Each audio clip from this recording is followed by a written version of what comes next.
when it comes to a very fundamental issue that people face, which is the fear of death and the fear of, well, obviously in Buddhism, it's impermanence in the sense that everything changes and nothing lasts, including us.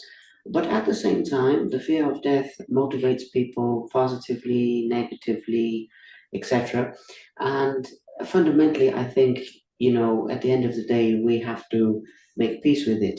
So, but facing the fear of death is something we all have to face, and the Buddha obviously talks about this quite a bit. But in your view, how can people face that with more peacefulness? Because in facing death, we are able to enjoy life more. So it's not actually a morbid thing. It's actually, in my mind, it's more connected to life. So recently, I did a podcast, and there was a lady from Australia, and what she does is like she makes urns, which many potter people who do pottery doesn't like to touch that subject even. So I asked, and she said like I was a nurse for 20 years, and I saw many people pass away, and I thought like, and she had some personal experiences also.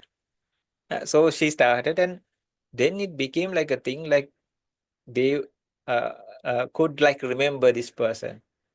And she said like even humans, like there was there was a child who passed away, but she always liked to have a cup of tea with all the family.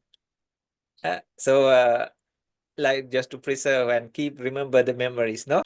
So they put all these things like what they like, and if it's a biker person, they put all these biker markings and all these things, and they just leave it for the people to see. So in a way, there's huge acceptance in that. So when you know that, what happens is like you cherish life more. If you are acting like you are immortal, uh, you forget the value, and you don't realize the value of life. But these people, just think of a person, some people who are like being very mindful, say when they have cancer and all, they try to do the best of things possible, right? Some people like clear everything, everything.